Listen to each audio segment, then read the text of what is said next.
Un designer UI, que, quoi, comment? Donc, je vais peut-être commencer par me présenter moi, donc c'est qui vous parle. Ma petite fiche d'info perso, je m'appelle Ali Adam, j'ai 24 ans. Je viens de Dolbeau-Sassini, c'est situé au nord du lac Saint-Jean, pour ceux qui savent. J'ai commencé à travailler chez Pinox en septembre 2019, donc ça fait 1 an et 4 mois que je suis ici.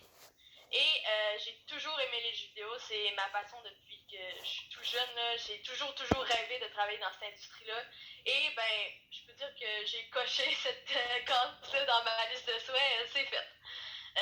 Mes jeux favoris, j'aime beaucoup les jeux narratifs, les jeux avec des options de dialogue, les jeux que je peux créer mon propre personnage. Ça donne des jeux comme Dragon Age, Mass Effect, Life is Strange. Je sais pas s'il y en a d'entre vous qui ont joué chez eux-là. Mais un jeu qui m'a marqué beaucoup, c'est Overwatch, qui est comme une exception là, dans la bande, parce que c'est il y a vraiment pas le même genre que les autres jeux, mais j'aime vraiment ce jeu-là. Pour parler plus au niveau de mon métier, un designer UI, il faut définir le mot UI. Donc, c'est comme ça, pour certains, ça paraît un peu bizarre. Mais UI, c'est pour User Interface, donc l'interface utilisateur. Donc, nous, notre job, c'est vraiment de conceptualiser et de créer les interfaces pour que l'utilisateur les utilise. Dans notre cas, vu que c'est des jeux vidéo, l'utilisateur, c'est le joueur. Donc, on fait des interfaces pour le joueur. Ce qu'on fait, en fait, c'est des HUD et des menus. Des menus, c'est vraiment toute l'info qu'il y a à l'écran. C'est vraiment l'info qui accompagne le gameplay. Pour faire peut-être une image un peu plus précise de ça, c'est vraiment le pont entre le joueur et le gameplay. Donc, ici, à gauche, j'ai le jeu. Là, en ce moment, c'est Pac-Man. Donc, c'est les règles du jeu, les mécaniques, les personnages qu'il y a dans l'univers. Et à droite, j'ai le joueur qui, lui, est devant sa télé. Et entre les deux, il y a là où ce que nous, on se situe. Donc, il y a les menus, les HUD, les signes et feedback qu'on transmet aux joueurs. Donc, c'est vraiment de l'information qui part du gameplay jusqu'au joueur. Il y a plein de sortes de menus. Je vais vous en présenter quelques-uns pour que ça vous permette de bien vous faire une tête. Il y a vraiment plein d'endroits qu'on a besoin d'UI. Par exemple, ça c'est dans le HUD HUD, j'ai oublié de le dire, ça veut dire Heads Up Display. C'est le HUD de League of Legends. Et mettons qu'on a besoin de savoir combien de vie notre personnage a. Dans ce HUD-là, on peut le trouver à 2 endroits. Donc, on voit la barre de vie en bas verte et on la retrouve une deuxième fois en haut du personnage, en haut de sa tête. Donc là, c'est Jinx. Et on voit que sa vie est pleine, donc la barre est pleine. Mais c'est une information qu'on ne pourrait pas avoir sans l'interface. Donc, c'est vraiment là que c'est nécessaire. Il y a aussi une autre partie des HUD qu'on voit souvent, c'est les minimaps, donc qui est une vue aérienne du monde. Ça revient souvent dans les HUD. On a aussi les menus d'options. Donc, les menus d'options, ça permet de modifier les paramètres du jeu. Souvent, ceux qui ont joué des jeux vidéo, c'est complètement clair, ça. Par exemple, si on veut changer la luminosité ou changer les contrôles, c'est là que ça se trouve. Comme ça, c'est le menu de Dishonored.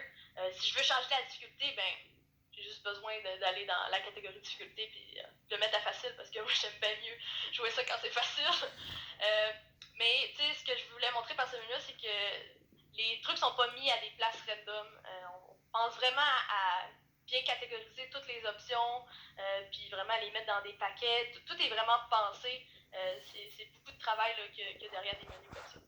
Puis ce que je dis souvent aussi, c'est qu'on peut reconnaître un bon jeu par son menu d'options. S'il y a un bon menu d'options, ça devrait être un bon jeu. Il y a aussi les menus sociaux, donc tout ce qui est en lien avec les amis, si on veut ajouter un ami puis l'inviter dans notre partie. C'est des systèmes quand même complexes. C'est des systèmes quand même complexes. Puis si c'est pas bien fait, ça peut causer des irritants. Ça peut même décourager certains joueurs de jeu. En fait, ça s'applique à tous les menus. Là. Si le flow puis les trucs sont pas accessibles rapidement, ça peut irriter les joueurs puis ils peuvent même se détacher du jeu à cause de ça. Donc c'est vraiment critique d'avoir des bons menus. Comme là, en ce moment, ça c'est Fortnite. Donc on voit les gens qui sont dans le party. Puis on peut ajouter des amis. Il y a un autre truc de menu encore, les menus compétences, qu'on appelle souvent des skill trees.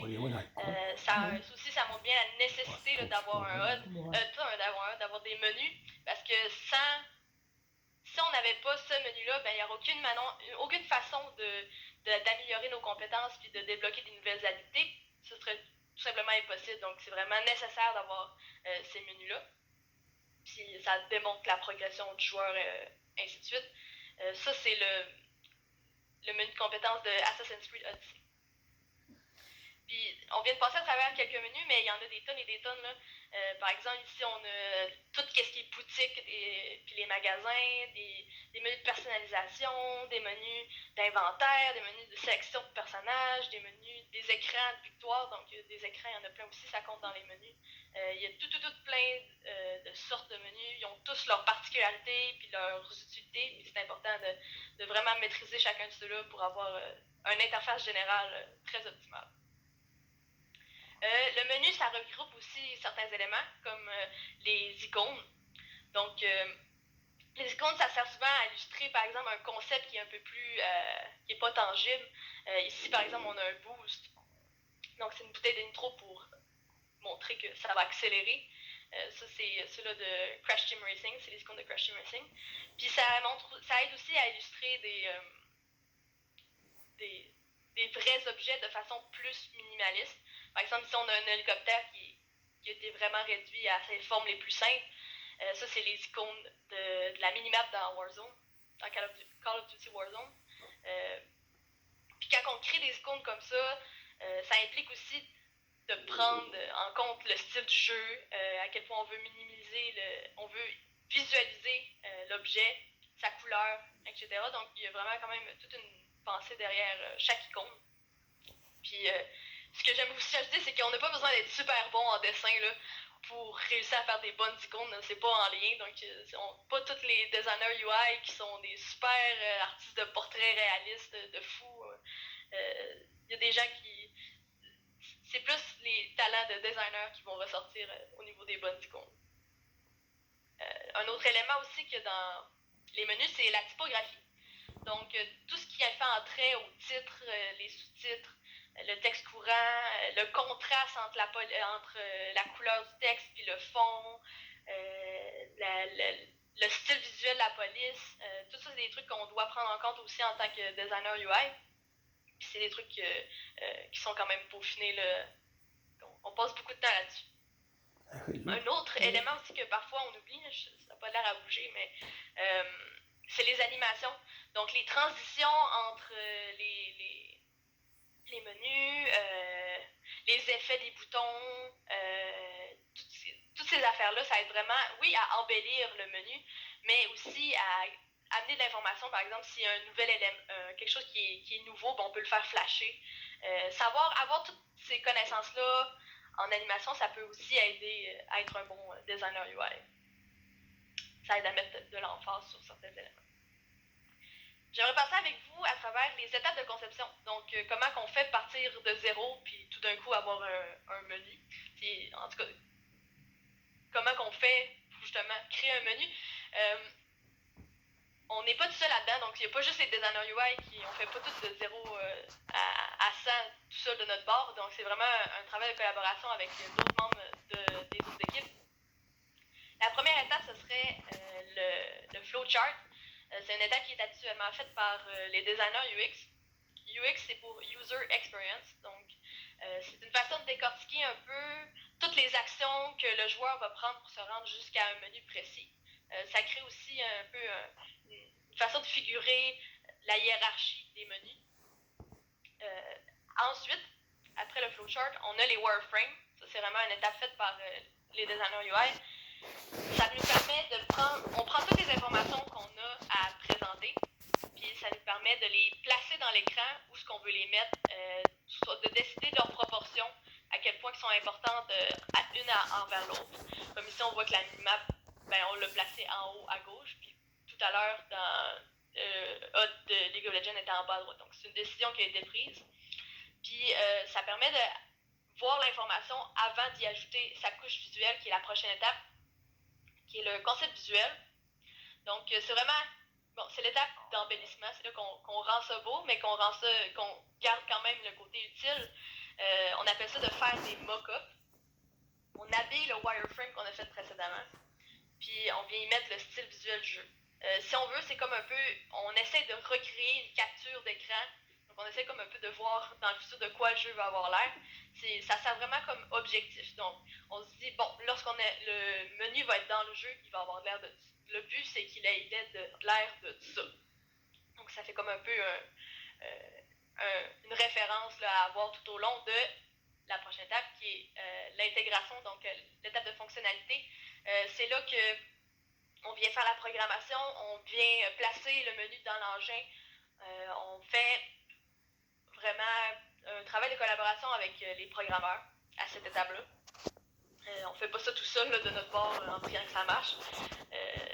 Puis c'est vraiment là qu'on essaie de le faire. On prend le mock-up qu'on avait et on le fait fonctionner pour vrai. Donc il va être interactif.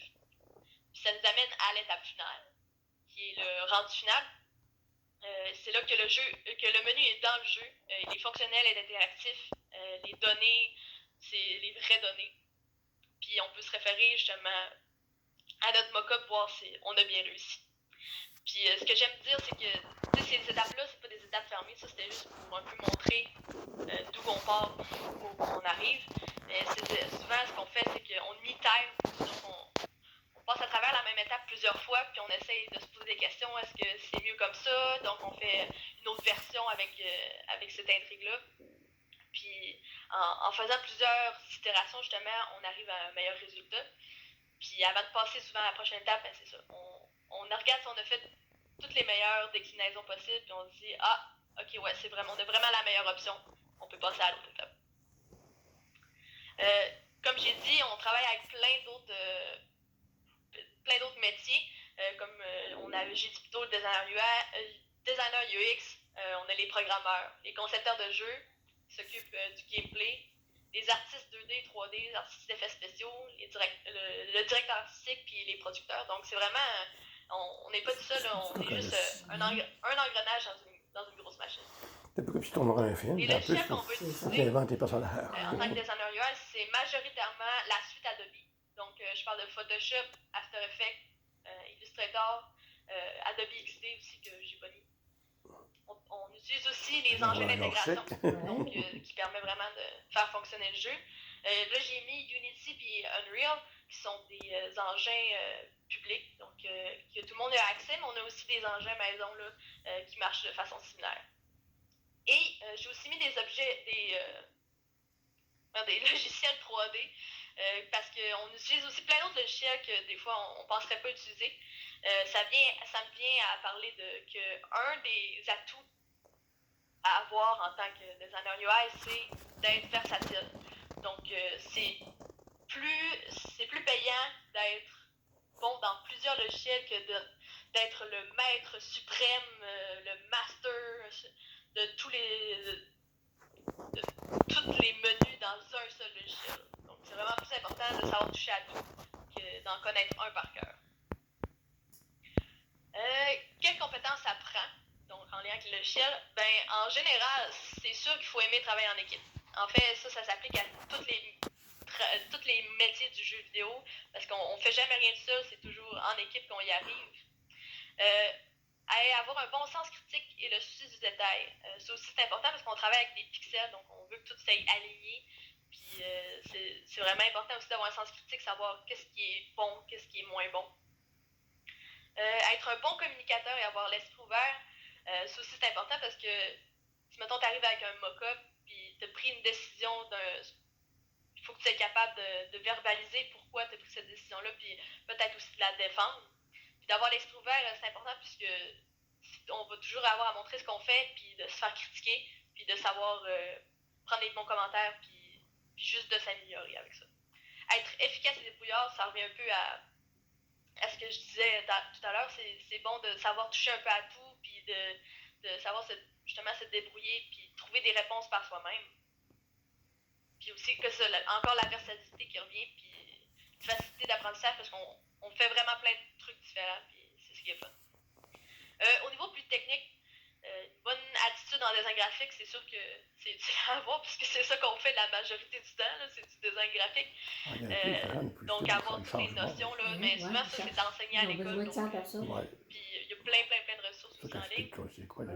Connaître les logiciels, comme j'ai dit tout à l'heure, on utilise beaucoup la suite Adobe, mais encore une fois, d'habitude, un bon programme de design va enseigner ces logiciels-là. Avoir des notions d'animation, c'est un plus. Donc, comme j'ai dit tout à l'heure, on en fait un peu d'animation aussi de notre côté en design de UI. Et avoir des connaissances en scripting. Scripting, c'est ce qu'on utilise pour dire programmation. C'est pas une obligation, mais c'est un atout de savoir comment ça se passe en arrière du décor. Puis ça nous permet d'être encore plus indépendants, d'avoir un peu de notion en programmation. Ensuite, les formations pertinentes au niveau du design graphique. On est choyé au Québec. On a vraiment beaucoup de programmes de design graphique, design web, motion design. Il y a beaucoup de programmes au cégep et aussi à l'université qui couvrent ces notions-là. Donc, c'est vraiment le fun. Là. Puis il y en a encore plus dans la ville de Québec. Il y en a beaucoup. Il y a aussi beaucoup de formations en ligne. Donc, je parle de Skillshare, YouTube. En tout cas, moi, personnellement, j'ai beaucoup appris juste en suivant des tutoriels en ligne. Il y a beaucoup de notions plus techniques et plus précises qui permettent de s'améliorer. Puis, si quelqu'un de curieux peut se perdre des heures là-dedans. Des conférences et des portfolios des pros du domaine. Ce que j'aime à propos des portfolios, c'est que ça montre vraiment ce que les mondes sont capables de faire, mais on apprend énormément en regardant sur les deux autres, mais c'est aussi important d'en avoir un soi-même. Je dirais que c'est vraiment de quoi qui permet de se distinguer puis de montrer de quoi qu'on est capable. De mon côté, moi, ce que j'ai fait, c'est que j'ai terminé mon secondaire. J'étais allée au secondaire, mais ce qui me fait vraiment accrocher au niveau du design graphique, c'est que j'ai fait un cours complémentaire sur Photoshop au secondaire, ce qui m'a amené à faire ma technique d'intégration multimédia au cégep de Jonquière, qui m'a vraiment appris le design web et la programmation web. D'où mes connaissances en programmation. Et j'ai eu aussi la chance d'aller à l'Université Laval, donc j'ai fait mon baccalauréat en design graphique et j'ai ensuite été engagée chez Binox. Ça, c'est mon parcours à moi, mais c'est pas coulé dans le béton, puis c'est pas le parcours parfait. Il n'y en a pas vraiment de parcours parfait.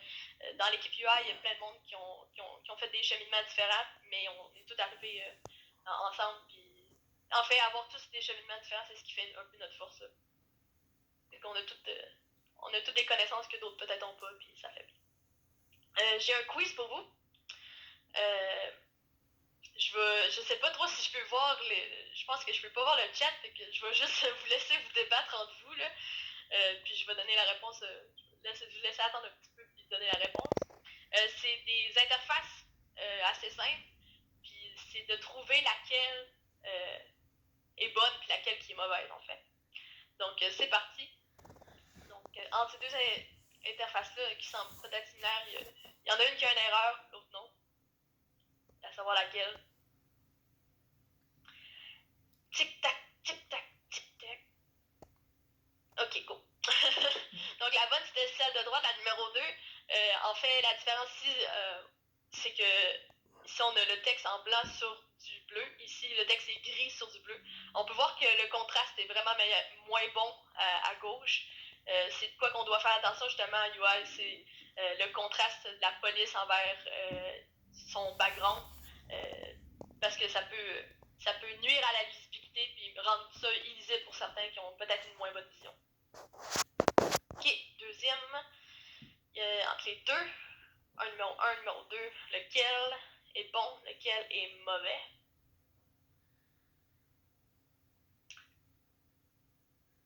Go! Donc, le 2 est le bon, donc celui de droite. Celui de gauche, on voit que la guitare est étirée. Donc, c'est un détail qu'il faut quand même prendre en compte. Là, c'est pas très esthétique. Il y a dans le design de UI, il y a beaucoup de trucs qui sont plus pratiques, comme les choses soient au bon endroit, mais c'est important qu'elles soient belles aussi. Numéro 3, gauche, droite, numéro 1, numéro 2, lequel qui est bon, lequel qui est mauvais. Tic-tac, tic-tac. Donc, c'est lui de droite qui était correct. J'ai parlé des icônes.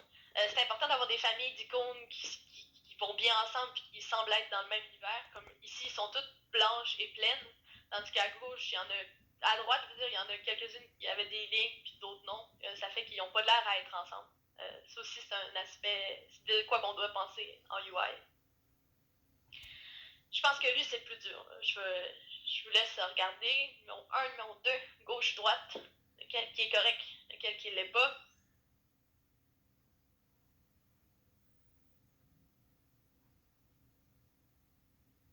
OK, go! Ouais, c'est lui le numéro 1 qui était correct. Lui il est vraiment un peu plus pointilleux, mais c'est justement c'est une partie de notre métier, c'est de remarquer les détails. Ici, il y avait le Enable Camera. Caméra, il est en minuscule, puis ici, il est en majuscule.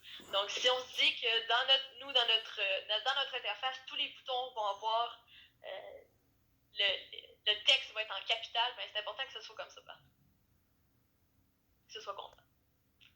Donc, je vous remercie de m'avoir écouté, de blatérer ce que je fais dans la vie. S'il y a des questions, je gage que je vais les voir dans le chat. Est-ce que tu vois le chat, Ali? Ouais, ben là, je vois que c'est marqué « Merci à toi ». Je vois le chat. S'il y a quelqu'un qui a des questions sur moi aussi, des fois, ça peut être intéressant d'en savoir plus sur moi.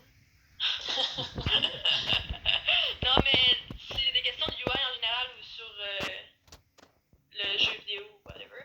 Sinon, s'il n'y a pas de questions, je vais passer la parole à Caroline, puis au pire, on reviendra à la fin s'il y a des questions qui passent. Question de Fred.